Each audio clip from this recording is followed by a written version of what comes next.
न्यायिक मंडली के सदस्यगणों को अभिवादन देती हूँ। सारे दर्शकों को मेरा प्रणाम। आज एक कविता सुना हूँ आपको। कविता का शीर्षक है द्रौपदी। ये जो कविता है, ये कविता प्रश्न है महाभारत के उस गुरु दरबार से, प्रश्न है भीष्म से, प्रश्न है पांडवों से, प्रश्न है द्रोणाचार्य से, कृपाचार्य से, प्रश्न है महाउपस्थित विदुर नीति से, और प्रश्न उस युग से।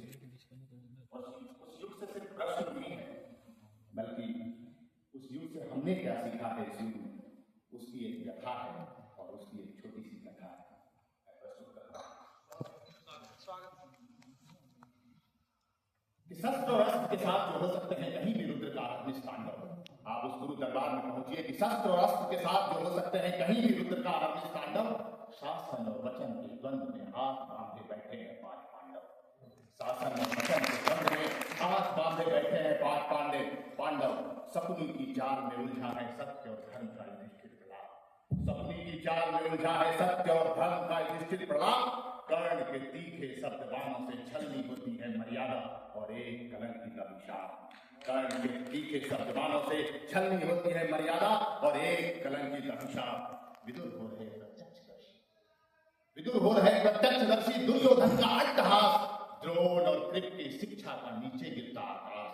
द्रोण और कृप की शिक्षा का नीचे गिरता आकाश। शासन से बंधे हैं गद्दी के रक्षक। अब भीष्म पे आता हूं कि शासन से बंधे हैं गद्दी के रक्षक।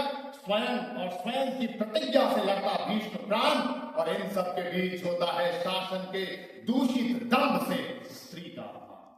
और इन सब के बीच होता है शासन के दूषित दंभ से स्त्री का अपमान। और अब प्रश्न शुरू होता है कि उस सभा में गुरु दरबार में सिर्फ एक व्यक्ति था जिसने इस अपमान को नहीं देखा था, लेकिन सबसे ज्यादा दोष उसी को दिया गया, धृतराष्ट्र। तो अंधे धृतराष्ट्र पर पुत्र मोह का दोष सबने बढ़ा है। अंधे धृतराष्ट्र पर पुत्र मोह का दोष सबने बढ़ा है, पर प्रश्न व्यापक है बहुत और विषय इससे बड़ा है। नारी का वस्तुकरण था वह, कैसा धर्म कैसी प्रज्ञा थी जब मर्यादाएं लांघी जा रही। क्यों हाथ बांधती प्रतिज्ञा थी जब मर्यादाएं लांघी जा रही। क्यों हाथ बांधती प्रतिज्ञा थी। मर्यादा की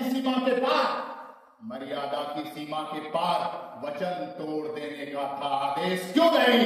स्त्री अपमान के साथ शस्त्र उठा लेने का था संदेश, क्यों नहीं। स्त्री अपमान के साथ शस्त्र उठा लेने का था संदेश, क्यों नहीं।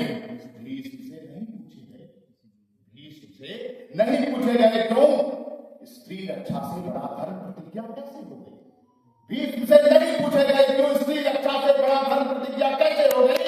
जिस सभा में स्वयं भीष्म नारी कैसे रो गई। बहुत सुंदर। जिस सभा में स्वयं भीष्म नारी कैसे रो गई।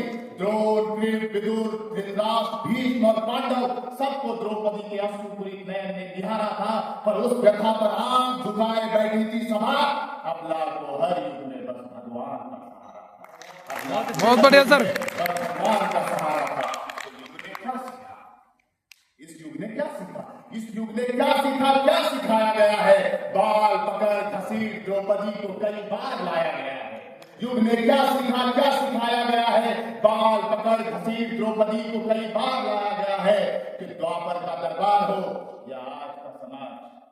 अब एक प्रश्न है कि द्वापर का दरबार हो या आज का समाज कितनी बार द्रौपदियों का स्वाभिमान तोड़ेगा।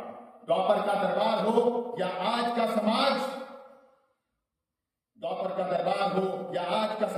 कितनी बार द्रौपदियों का स्वाभिमान तोड़ेगा और अपनी प्रतिज्ञाओं में बड़ा प्रबुद्ध और शक्तिशाली। क्या हर बार द्रौपदी को भगवान भरोसे छोड़ेगा। बहुत सुंदर।